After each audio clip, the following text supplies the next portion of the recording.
Indian Americans held peaceful protests in Chicago outside the Pakistani and Chinese consulate. They urged that Beijing should stop sheltering and supporting hardline extremist terrorists at the UN. They protested outside the Pakistani consulate with placards saying, "Stop supporting terrorism." They also demanded that Pakistan be declared a state sponsoring terrorism. This was the first ever protest by the Indian American community in front of the Chinese consulate in Chicago.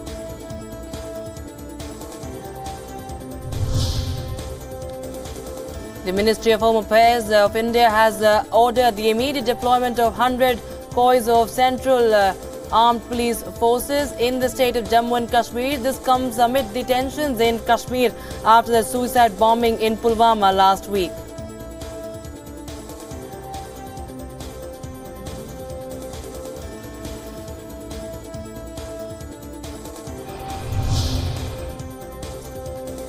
Jammu and Kashmir government has issued an order for the administrators of WhatsApp groups and the other social media site groups. They have been asked to register their groups with the local police stations within 2 days. Administrators are also required to report any post that is likely to disrupt public order. The order also mandates that WhatsApp groups administrators change the message uploading status to only admins can send messages till 20th of February. The move comes amidst fake news reports of Kashmiris being targeted across the country following the Pulwama terror attack.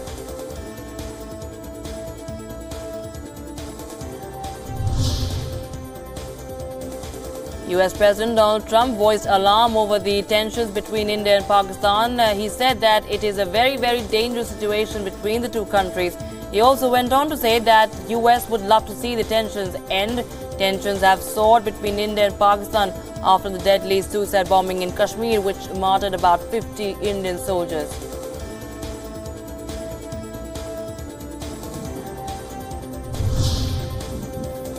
Meanwhile, Donald Trump has said that he expects to meet Chinese President Xi Jinping in March in Florida. He added that the biggest trade decisions would be made by the two leaders. He also said that it was likely that the world's two largest economies would be able to make a deal. He may be inclined to extend negotiations beyond the 1st of March deadline if the talks progress. US and China's top negotiators are engaged in talks to ease trade tensions ahead of that deadline.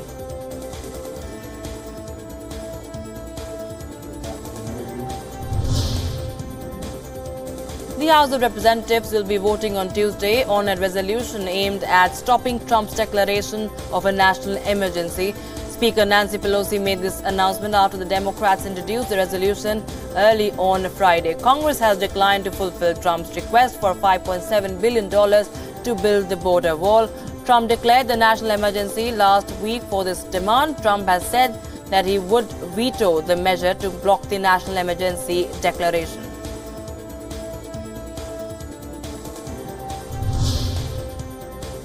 U.S. Ambassador to the Vatican met a group of survivors of clergy sexual abuse. Ambassador Callista Gingrich said that she hopes the Holy See will show a renewed commitment to ending clerical sexual abuse. She said that the United States supported Pope Francis' commitment to protecting children. She went on to say that President Trump took this issue very seriously and has expressed his sadness at the allegations of sexual abuse in the Catholic Church.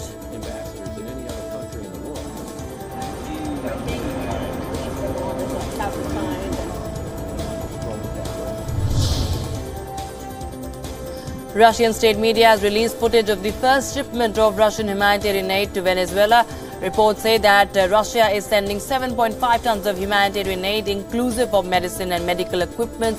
Meanwhile, the Brazilian government has sent a plane full of supplies and aid to its border with Venezuela. Once the aid arrives in Boa Vista, authorities will transport it by road to the Brazilian city bordering Venezuela.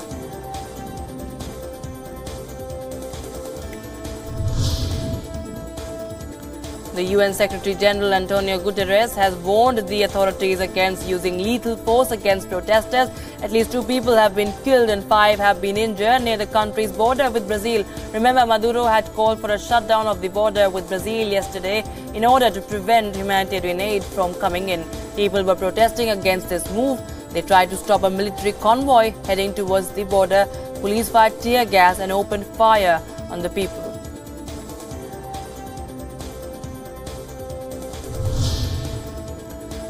Russia has accused the US and its NATO allies of trying to arm the opposition in Venezuela. The Russian Ministry of Foreign Affairs has said that Washington is deploying special forces and equipment near Venezuela. The Foreign Ministry spokesperson says that this could lead to clashes and send a pretext for the removal of President Maduro, who is a staunch Russian ally.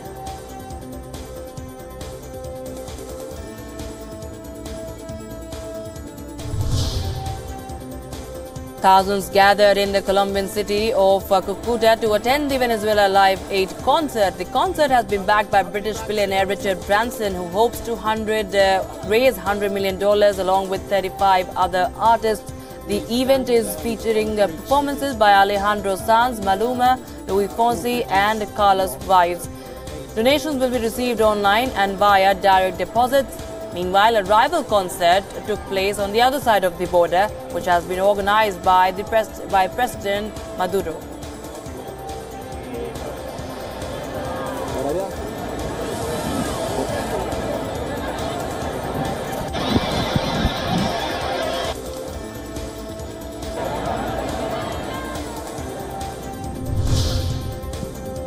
A Palestinian teenager was killed by Israeli troops at the Gaza Strip border. 40 others were injured. Thousands of people had thronged the border as a part of weekly protests. Israel's military said that it was acting against rioters who tried throwing grenades and explosive devices into Israel.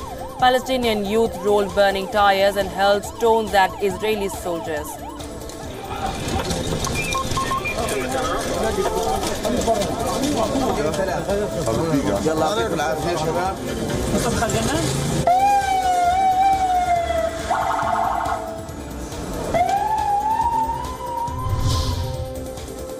A 7.5 magnitude earthquake struck the Peru-Ecuador border region. It caused tremors, sending people out of their homes. The quake's epicenter was in a sparsely populated area 140 miles east-southeast of Ambato, Ecuador.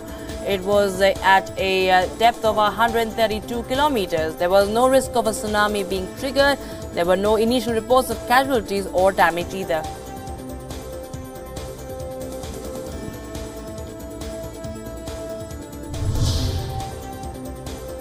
Convicted Mexican drug lord Joaquin El Chapo Guzman may be seeking a new trial. This after one of the jurors who convicted him admitted to misconduct. He said that the jurors read media coverage about the case despite being asked by the judge not to. Guzman may also request an evidentiary hearing to determine the extent of the misconduct. Guzman was found guilty of on 12th of February of running a continuing criminal enterprise as leader of Mexico's Sinaloa cartel.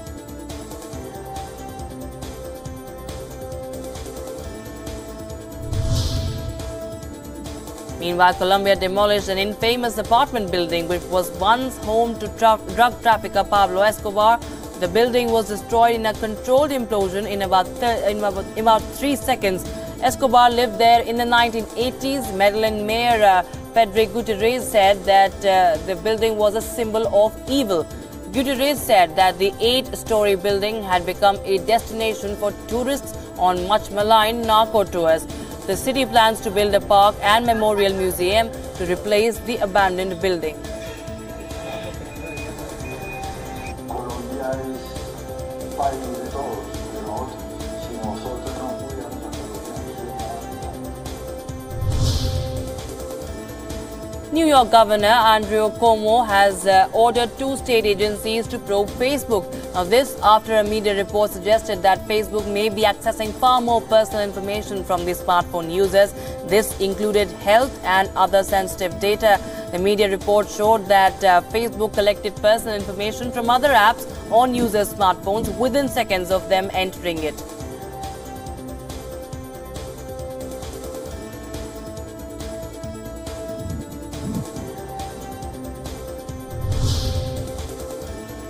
Robert Kraft has been charged with 2 counts of soliciting a prostitute in Florida. 77-year-old Kraft is the owner of the NFL NFL Super Bowl champion New England Patriots is among more than 24 people charged as part of a police sting. Since Kraft brought the Patriots 25 years ago, the team has become the most successful franchisee in the National Football League.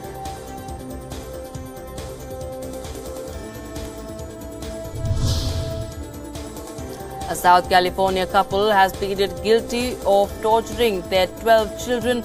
They hit, shackled and starved the children who were held captive in their family home. They have been charged with torture, child abuse and false imprisonment. David Turpin and his wife Louise Turpin made the plea as a part of a deal with prosecutors to serve sentences of 25 years to life in prison.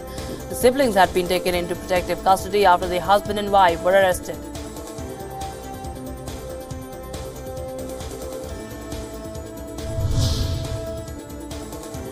Teachers and students protested in front of the Ministry of Education in London. They were demanding that the national curriculum be reformed to make climate change an educational priority. They held banners that said, "Teach the truth, teach the truth." These protests came a day after Greta Thunberg, the 16-year-old Swedish climate activist, urged the European Union to double its ambition for greenhouse gas cuts. She inspired students to boycott their classes.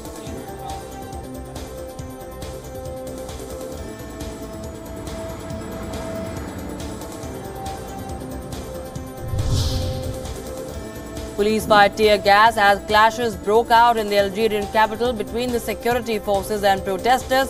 They were protesting against President Abdelaziz Bouteflika's bid to seek a fifth term. 81-year-old has been in office since 1999 and he will be contesting in the April elections. He is also expected to win the vote.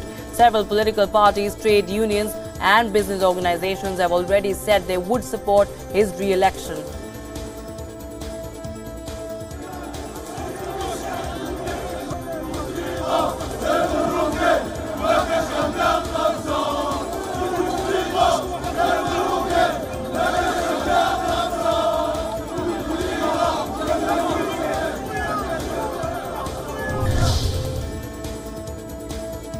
A Virgin Galactic rocket plane soared to the edge of space with a test passenger for the first time. This has brought British billionaire Richard Branson's company closer to its goal of suborbital flights for space tourists. Hundreds gathered to watch the carrier airplane taking off from the Mojave Air and Spaceport in California.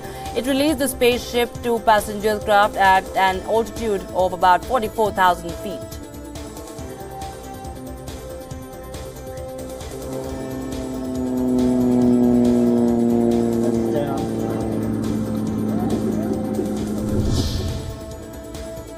A Brussels art exhibition has a piece of art that has been inspired by the uncertainties of Brexit. Darts marked with its England-stained George's cross flag have been hung above a silver helium balloon symbolizing Europe.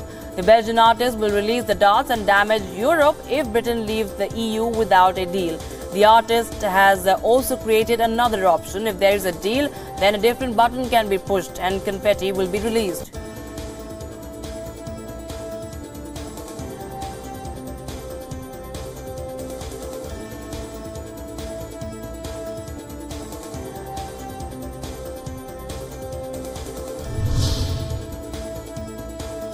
Russians have turned weapons into knitwear on Army Day. A Russian company has been selling tank slippers and expects to seek an uptick in sales on Army Day. The company is targeting women who want to gift these slippers to their husbands. It hopes that the tank slippers would find a customer base in the fans of the popular video game World of Tanks. The company based in St. Petersburg is delivering all men's sizes to all locations in the world.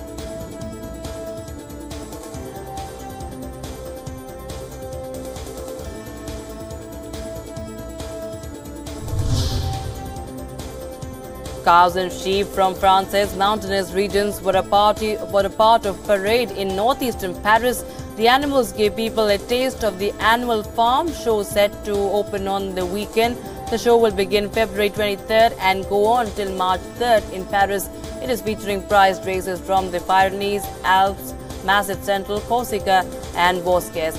It is also featuring several cheeses and meats from France's mountainous regions. No.